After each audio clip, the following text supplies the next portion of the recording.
right, guys, we got something different for you guys today. I'm going to introduce you all to Jessica Moore. She's been with Counterintelligence for almost a year now. She's got about 5 years experience teaching different types of art. We brought her in. She's been helping us pour some of our countertops here through some R&D and product development here in Phoenix, Arizona. She's got a little personal project here today. She's going to show you something a little bit different than what we typically teach in class. We just thought it would be fun for you guys to see some of the versatility that the product lines do have and some of the other cool things that you can do. So Jess is just going to take you on a little adventure here today. Just kind of pay attention and just have a little bit of fun. So Jess, take it away. Awesome. So the project I'm working on is an artistic piece. I'm using alcohol inks that are an alcohol-based pigment, and we're going to use it on a clean white epoxy base. I have not scored it, I have not scratched it. So understand that your artwork, anytime you do an artwork piece, you want to make sure that it isn't getting a lot of use or traction or heat, or in a situation where there's going to be heavy traffic on your artwork piece. This is furniture, and I will be doing a decorative piece over this. I'm going to walk you through kind of how to manipulate some of the colors. Obviously these are pieces that you want to do if you have an artistic talent or aspirations. You don't have to be artistically inclined to do these. So I have a variation of different types of alcohol inks that I am using today. Specifically the colors, the color palette that I'm using is very cool. So I've got a blow dryer, and I'm going to set it on hot with low pressure air. This is going to help me get the alcohol inks to evaporate more quickly and to help me maneuver and create some of the shapes that I'm hoping to do. I also have with me some isopropyl alcohol. This is 91% isopropyl alcohol. I've got one to help me manipulate the art. One is to help clean off my tools. The tools I have are various different alcohol ink tools. I also have Q-tips. So if I need to clean any of my tools in between use, I'm going to use the smaller amount of isopropyl alcohol. And then I've got my paper towels. So I'm not going to take up the entire piece with this artwork. I'm going to go right down the middle in kind of an adjacent curve. So it's not going to be incredibly linear. We're going for artistic.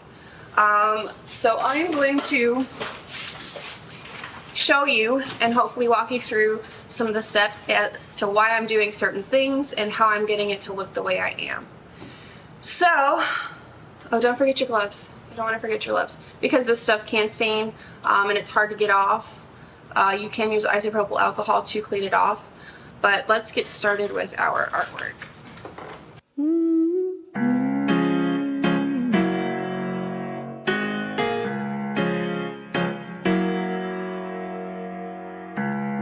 Be your moon,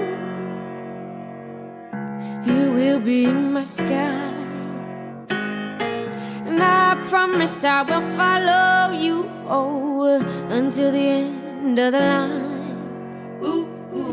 And I will be your flower if you will be the bee,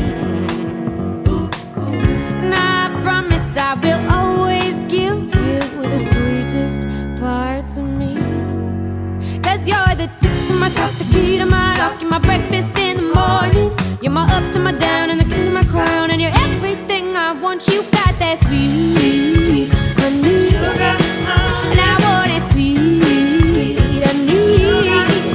You got that sweet, sweet honey. And I want it sweet, sweet, sweet honey. So give it to me.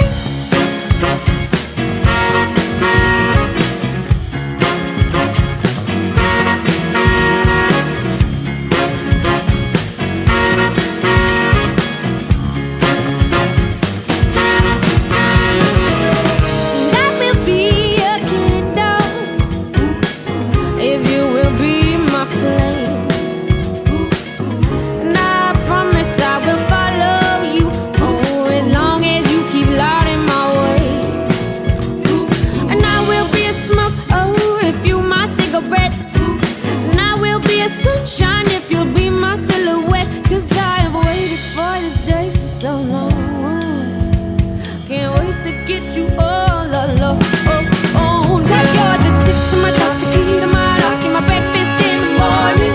You're my up to my down, and the king of my crown, and you're everything I want. You got that sweet honey, and I want it sweet honey. You got that sweet honey, and I want it sweet honey. So give it to me.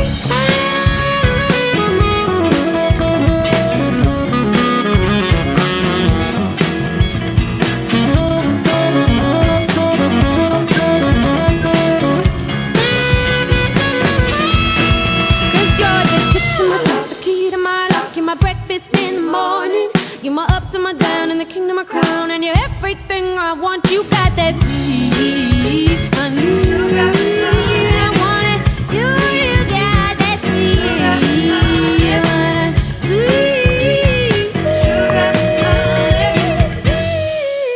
honey. So give it to me.